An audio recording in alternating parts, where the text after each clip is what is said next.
नमस्कार, मैं कमलेश कबीर आपका एक बार फिर स्वागत करता हूं इस नए एपिसोड में। आज के इस एपिसोड में भारत की तरफ से पाकिस्तान के ऊपर लिए गए कड़े एक्शन के बाद, और कड़े एक्शन कौन से थे आप सभी को पता ही है। एक, सिंधु जल समझौता, उसको भारत ने रद्द कर दिया। इसके साथ में पाकिस्तानी नागरिकों के लिए भारत आने के रास्ते जो है वो बंद कर दिए गए। इंपोर्ट और एक्सपोर्ट के लिए यूज होने वाला रास्ता वाघा और अटारी बॉर्डर, उन दोनों बॉर्डर को भी भारत ने बंद कर दिए। और ये एक बड़ा मैसेज जो है वो पाकिस्तान को देने की कोशिश की। अब उसके बाद में पाकिस्तान की तरफ से भी आपको पता होगा एनएससी की मीटिंग हुई, और एनएससी की मीटिंग होने के बाद में पाकिस्तान ने भी उलट जो है वो भारत को धमकी देने की कोशिश की। अब उसको हम धमकी तो नहीं कहेंगे, लेकिन पाकिस्तान की तरफ से शिमला जो समझौता था उसको रद्द कर दिया गया है। अब इंडस जो वाटर जो ट्रीटी वाला जो समझौता था उसके बाद में एक नया चर्चा का विषय बना है शिमला समझौता। अब कुछ लोगों को लग रहा होगा कि आखिर पाकिस्तान भारत के ऊपर एक्शन कैसे ले सकता है। तो पहले हमें जानकारी होनी चाहिए कि आखिर शिमला समझौता था क्या, और जो काम भारत को करना चाहिए था आखिर वो काम पाकिस्तान के प्रधानमंत्री शहबाज शरीफ ने कैसे कर दिया। और यह बहुत जरूरी कदम भी था, क्योंकि इसके बाद में हो सकता है अगला कदम शायद भारत का शिमला समझौता को रद्द करना होता, लेकिन उससे पहले ही पाकिस्तान ने अपने पैरों पर कुल्हाड़ी मार ली। और जब मैं ये कहता हूं कि पैरों पर कुल्हाड़ी मार ली, तो मैं इसलिए कह रहा हूं क्योंकि इस वक्त नरेंद्र मोदी की सरकार है, और किसी दूसरे अगर प्रधानमंत्री की सरकार होती तो शायद हम जो है वो उस विषय में कुछ अलग तरीके से अपना विश्लेषण रखते।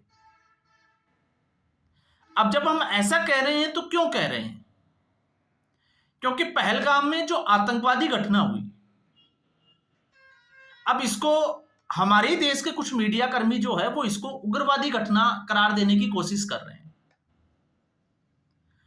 इसको अलग तरीके से पेश करने की कोशिश कर रहे हैं। लेकिन सच्चाई यह है कि एक सोची समझी प्लानिंग का हिस्सा थी, जिसमें कश्मीर के लोग भी शामिल थे। अगर हम ये कहते हैं कि कश्मीर के लोग शामिल नहीं थे, तो मुझे लगता है कि ये हम अपनी ही जो जिसको कहते हैं कि हिंदुस्तान में रहने वाले लोगों को धोखा देने वाली बात होगी, उनको गुमराह करने वाली बात होगी, क्योंकि हम ऑलरेडी इतने गुमराह किए जा चुके हैं कि अब किसी के ऊपर विश्वास करना ही मुश्किल है। और जब मैं ये कहता हूं तो इस वीडियो से पहले मैं आपको एक छोटी सी बात और बता देता हूं। पहलगाम अटैक जो हुआ उसको लेकर जिस तरीके से सिक्योरिटी एजेंसियों के ऊपर सवालिया निशान खड़ा किया गया था कि आखिर वहां पे सुरक्षा में चूक हुई कैसे, तो अब सामने निकलकर यह आता है कि उस रास्ते पर, जिस रास्ते पर ये लोग, जिसको मिनी स्विट्जरलैंड कहा जाता है, वहां पर ये लोग गए तो वहां पर सीधे तौर से गाड़ियों का आना जाना या आम रास्ता नहीं है। वहां या तो पैदल जाना पड़ता है या फिर खच्चर के थ्रू जाना पड़ता है। और उस रास्ते पर सुरक्षा के लिए फौज की तैनाती जो है वो तब होती है जब अमरनाथ यात्रा के लिए मई के आखिरी में जो है वो रास्ता खुलता है। उससे पहले ऐसा कुछ नहीं होता। तो फिर सवाल ये उठता है कि वहां पर ये लोग गए कैसे, इनको लेकर कौन गया? तो खबर यह है कि वहां के टूरिस्ट ऑपरेटर जो अब घड़ियाली आंसू बहा रहे हैं, ये लोग इन टूरिस्ट को अपने फायदे के लिए लेकर गए थे, और फिर उसके बाद में इस घटना को अंजाम दिया गया। तो इसलिए मैंने कहा है कि एक हिंदुस्तानी होने के नाते अगर मैं ये कहूं कि इसमें कश्मीरियों का हाथ नहीं था, तो मुझे लगता है कि वो गलत होगा, क्योंकि इस देश में आज भी ऐसे जयचंद और आज भी ऐसे गद्दार लोग मौजूद हैं जिनका सफाया होना बहुत जरूरी है। और आतंकवाद से ज्यादा इन लोगों के ऊपर एक्शन होना चाहिए। लेकिन विषय जो है वो इस पे नहीं है। हमारा विषय जो है वो भारत और पाकिस्तान के बीच में इस वक्त जो चल रहा है उसके ऊपर है। तो भारत ने अपनी स्थिति साफ कर दी कि वो सिंधु जल समझौता था उसको रद्द करने जा रहे हैं। अब पाकिस्तान को पानी नहीं दिया जाएगा, और खबर यह है कि फिरोजपुर के आसपास जो है वो पानी को रोक भी लिया गया है। जितना संभव हो सके पाकिस्तान को उतना पानी जो है वो रोका जा रहा है, क्योंकि पूरा पानी रोकना इस वक्त जो है वो संभव नहीं है भारत सरकार के लिए, क्योंकि इतना बड़ा रिजर्वर भारत सरकार के पास नहीं है। तो फिर भारत जो ये धमकी दे रहा है कि वो शिमला समझौता को रद्द कर रहा है, तो आखिर ये शिमला समझौता था क्या? पहले हम इसको भी जान लेते हैं और फिर इसके प्रावधानों की भी चर्चा करेंगे। तो शिमला समझौता 1971 में पूर्वी पाकिस्तान, जिसको आज का बांग्लादेश कहा जाता है, उसको आजाद कराने के लिए भारतीय सेना ने लड़ाई लड़ी, और एक बहुत बड़ी लड़ाई लड़ी पाकिस्तान के साथ, जिसको पश्चिमी पाकिस्तान कहा जाता था। और उस वक्त सरकार थी जुल्फिकार अली भुट्टो की। और जुल्फिकार अली भुट्टो, जिसने कस्में खाई हुई थी उस वक्त कि वो चाहे घास की रोटी खा लेगा लेकिन हजारों सालों तक भारत से लड़ाई लड़ता रहेगा। और पाकिस्तान की आर्मी, जो अपने आप को बहुत बड़ा होने का दावा करती है, उसके जनरल थे जनरल नियाजी। 1972 में पाकिस्तान के जो है वो लगभग 90,000 सैनिकों को भारत के द्वारा या भारत के फौजियों के द्वारा बंधक बना लिया गया। और जुल्फिकार अली भुट्टो को और जनरल नियाजी को समर्पण करने के लिए इतना मजबूर कर दिया, घुटनों पर ला दिया, कि नियाजी ने आखिरकार जो है वो समर्पण कर दिया। और उस समर्पण के बाद में जुल्फिकार अली भुट्टो अपनी बेटी बेनजीर भुट्टो के साथ में 28 जून 1972 को पहुंचते हैं भारत। 2 दिन तक जो है वो वार्ता चलती है, लेकिन किसी भी निष्कर्ष तक दोनों सरकारें नहीं पहुंच पाती।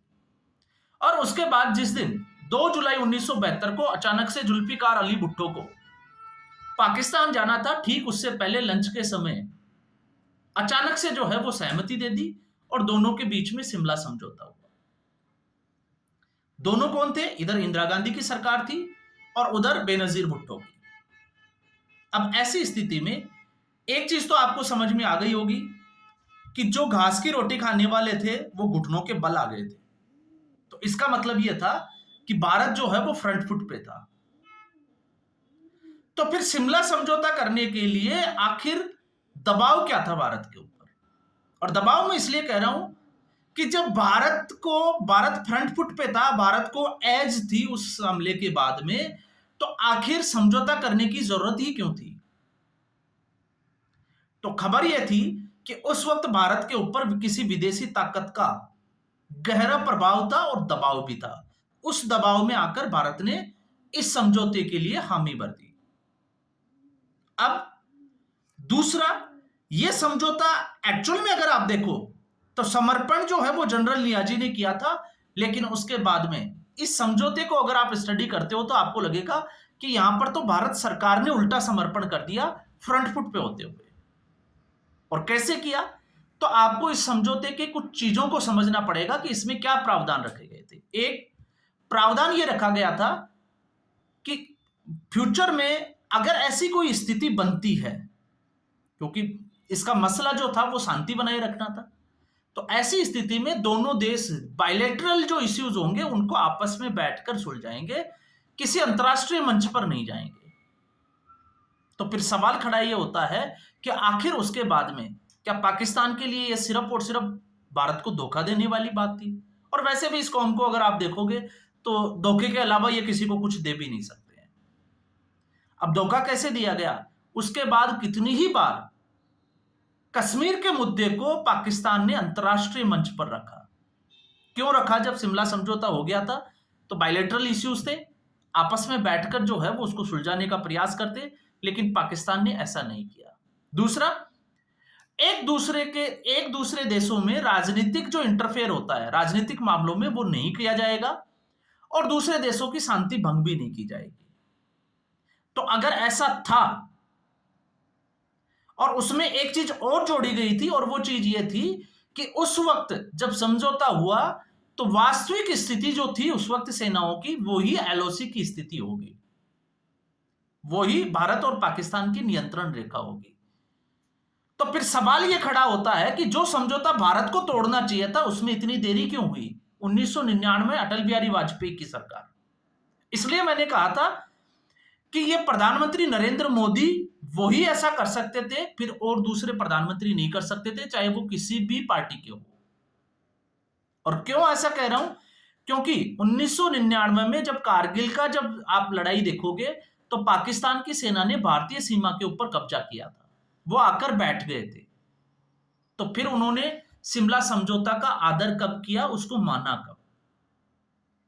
और फिर उसके बाद में कारगिल की लड़ाई हुई, और जहां बात आती है आतंकवाद की, तो पाकिस्तान सीधे तौर से परोक्ष रूप से जो है वो हमले करने से ज्यादातर जो है वो बचता रहा, लेकिन पाकिस्तान ने दूसरे तरीके से एक रास्ता अपनाया, और वो रास्ता था आतंकवाद का। और आतंकवाद के इस रास्ते पर भारत को लगातार डिस्टर्ब करने की कोशिश की, और हमेशा ऑफिशियली जो है वो उसको नकारता रहा कि इसमें पाकिस्तान का और पाकिस्तान की जो सरकार और पाकिस्तान की सेना का कोई हाथ नहीं। तो ऐसी स्थिति में उस वक्त भी जब यह समझौता हुआ था, तब जितने भी जो स्ट्रेटेजिक थे, जो रणनीतिकार थे, या फिर जितने भी जो राजनीतिक विश्लेषक थे या डिफेंस के जो रक्षा विशेषज्ञ थे, उनका यह मानना था कि यह वाकई में जो है वो समझौता नहीं है, यह भारत का आत्मसमर्पण है, मतलब कि वो इस समझौते से खुश नहीं थे। लेकिन इसके बावजूद यह समझौता किया गया। तो सवाल उस समझौते पे भी खड़े होते हैं, और आज की स्थिति में मुझे लगता है जिस तरीके से पाकिस्तान का पानी रोका गया था, और उसके बाद में जो काम भारत की सरकार को या नरेंद्र मोदी की सरकार को करना चाहिए था, वो काम शहबाज शरीफ ने किया। तो यह स्थिति वही है, अपने पैरों पर कुल्हाड़ी मारना। हालांकि भारत सरकार का इसके ऊपर आगे एक्शन क्या होगा, मैं शिमला समझौते की बात नहीं कर रहा, इस पहलगाम अटैक की, क्योंकि अब सबको पता है कि भारत पहले उरी का बदला ले चुका है, फिर उसके बाद पुलवामा का एयर स्ट्राइक से, और इस वक्त तो स्थिति यह है कि पाकिस्तान को लग रहा है कि तीसरा रास्ता भी भारत अपना सकता है। इसलिए अपनी नौसेना की जो चौकसी है अरब सागर में, वो पाकिस्तान ने पहले ही बढ़ा दी है।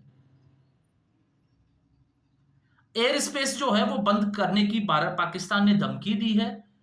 अब यह स्थिति आज नहीं, इससे पहले भी बनी थी, कोविड के समय भी, या हम कहें कि उस वक्त असर था धारा 370 हटाने का कश्मीर में, कश्मीर का पूर्णतया से भारत में विलय।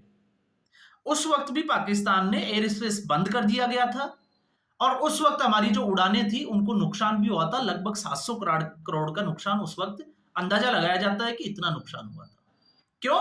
क्योंकि उसके बाद में अरब सागर, मतलब जो उड़ानें दिल्ली और जयपुर से सीधे जो है वो पश्चिम देशों के लिए जाती थी, अब उनको महाराष्ट्र और गुजरात होते हुए अरब सागर के रास्ते जो है वो उस तरफ जाना होता था।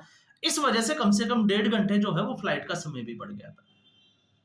तो अब भारत के लिए स्थिति यह है कि इस चुनौती से पार पाने के लिए भारत जो है, हो सकता है कि भारत के जो यात्री जो बाहर के देशों की यात्रा करते हैं उनको महंगे टिकट का सामना करना पड़े, लेकिन इसके बजाय इस एयर स्पेस का इस्तेमाल करने से पाकिस्तान को जो फायदा होता था 400 से 500 करोड़ का, तो सीधे तौर से 500 करोड़ का नुकसान तो पाकिस्तान को भी है। तो क्या पाकिस्तान इसको झेल पाएगा? तो अब जो फैसले जो पाकिस्तान हड़बड़ाहट में ले रहा है, वो लगता है कि पाकिस्तान के लिए आने वाले दिनों में बड़ी चुनौती बनकर सामने आएगी। तो आज के एपिसोड में बस इतना ही। उम्मीद करूंगा वीडियो एपिसोड आपको पसंद आया होगा। वीडियो को लाइक करें, शेयर करें, चैनल जरूर सब्सक्राइब करें। धन्यवाद।